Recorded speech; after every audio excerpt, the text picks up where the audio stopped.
Այսօր բավականին լուրջ դեֆիցիտ կա կարևոր կադրերի, ամենապարզ, ասենք զոդողների անգամ տենց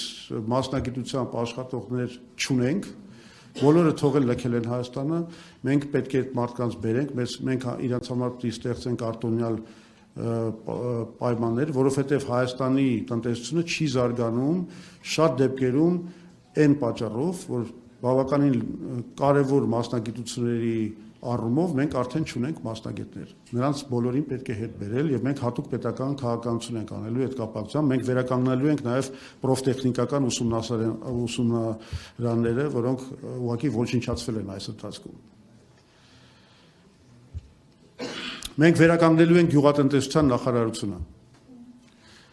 Մենք խրախուսելու ենք կոոպերացիան, պահպանելով հողի գործող սեփականությունը։ Ինչի եմ սա ասում, երբ որ մենք ասում ենք ստեղծել կոոպերատիվներ, մենք չենք ասում ստեղծել կոլխոզներ, կոլտնտեսություններ, որովհետև կոլտնտեսությունը ունի ընդհանուր սեփականություն, իսկ մենք խոսում ենք այնպիսի կոոպերացիայի մասին, որը պահպանում է անհատական սեփականությունը։ Եվ դա կհեշտացնի գյուղատնտեսության նախարարությունից տրվող օգնությունը, վառելիքի սերմացուի, պարարտոնյութի, ձեռքբերման գործում, ինչպես նաև իրացման հարցերում։ Նաև շատ կարևոր է հասկանալ, որ մենք պետք է գյուղացուն տանք հնարավորություն ինքը ինքնուրույն մշակի իր հողը կամ գնա իր հողը վարձակալությամբ տալու խոշոր մշակողներին։ Եվ գյուղատնտեսության նախարարությունը կարող է հենց այդպիսի միջնորդ դառնա այդ անհատ ֆերմերների կամ նրանց կոոպերացիաների մի կողմից եւ խոշոր հողամշակողների հետ միջև։ Մի կարևոր գաղափար ենք ասում։ Մենք պետք է ստեղծենք, ոնց որ Հոլանդիայում կա ջրի կառավարման նախարարություն։ Ջուրը մեր ամենակարևոր ստրատեգիական ռեսուրսներից մեկն է, որը ամբողջությամբ վատնվում է։ Մենք շատ քիչ ենթակառուցվածքներ ունենք, որը թույլ է տալիս ջուրը հավաքել, պահել եւ բաշխել։ Ըստ էության ամբողջ ջուրը գնում է հարևան պետություններ։ Մենք սրա վերջը պիտի տանք, մենք պիտի կառուցենք շատ լուրջ համակարգ ջրի կառավարման, որպեսզի մեր գյուղացին, որը այսօր իր համար ամենակարևոր պահին մեկ էլ զրկվում է ջրից, այդ ջուրը ստանա։ Մենք ստեղծելու ենք այդ արդար համակարգը առաջին հերթին, որովհետև մենք ստեղծելու ենք ջրի կառավարման լուրջ կարողություն Հայաստանում։ Իսկ եթե դրանից հետո ավելցուկ մնա, մենք այդ ավելցուկը ծախելու ենք հարևան երկրներին։ Ամենակարևոր կետերից մեկը այն է, որ մենք հասկանում ենք, որ Հայաստանը տնտեսական զարգացման հնարավորություն չունի, եթե ինքը չի դառնում առաջավոր ժամանակակից տեխնոլոգիաների կրողը, թեկուզ խորշային տեխնոլոգիաների առումով։ Եվ մենք զարգացնելու ենք խորշային բարձր տեխնոլոգիաները Հայաստանում, այսինքն այն տեխնոլոգիաները, որտեղ մենք կարող ենք դառնալ առաջատար։ Օրինակի համար չիպի դիզայնի հարցում եւ այլն եւ այլն։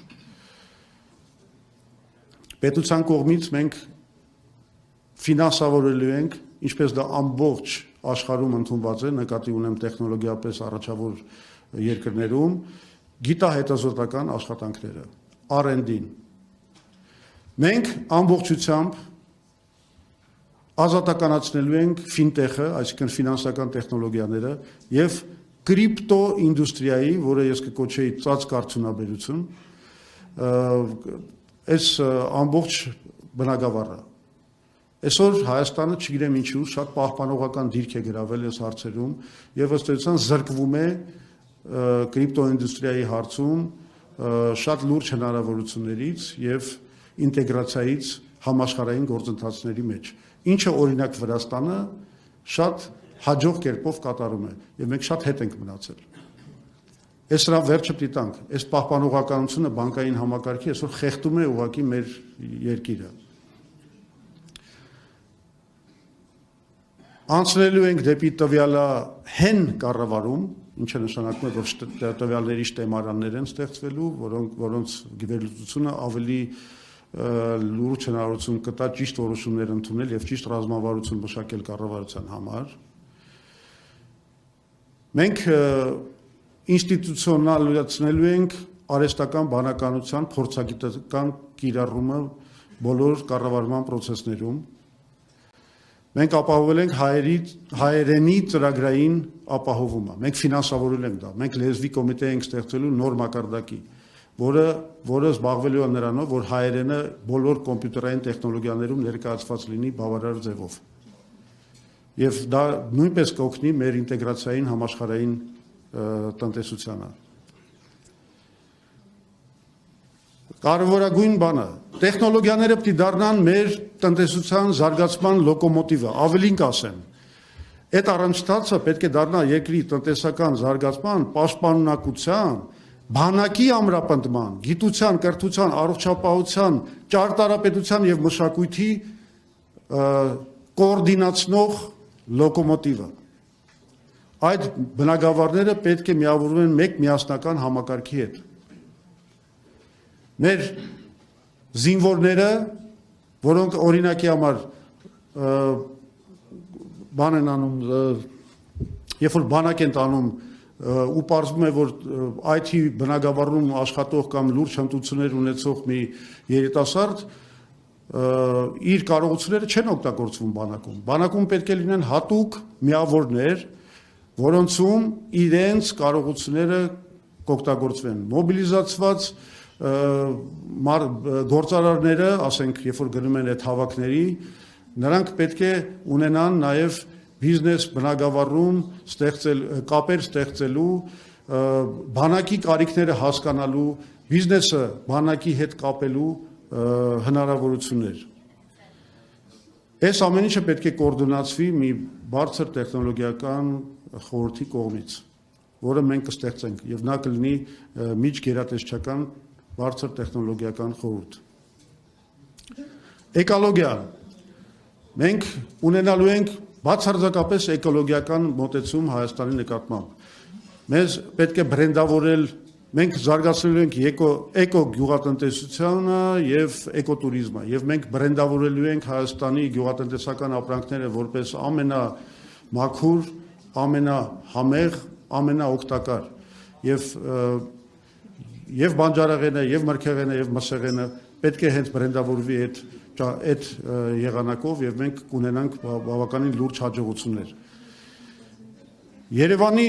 օդը աղտոտող հանքավայրերը փակելու ենք անմիջապես եւ կոնսերվացնելու ենք, այնպես որ այդ փոշին այլևս չաղտոտի մեր օդը։ Վերացնելու ենք աղբավայրերը։ Դրանք փոխանակելու ենք աղբա մշակման գործարաններով։ Մենք խստացնելու ենք քաղաքաշինության նորմերը հենց էկոլոգիայի առումով։ Մենք այսօր Հայաստանում ունենք կանցերածին բան, մի հատ միջավայր, եւ այդ պետք է վերացնել։ Հանքարդյունաբերության վերաբերյալ մեր մոտեցումը լինելու է հետևյալը. հետագա ծավալման վրա մենք դնելու ենք արգելք։ Գործող հանքարդյունաբերական տնտեսվարողների գործունեության նկատմամբ խիստ էկոլոգիական չափանիշների կիրառում։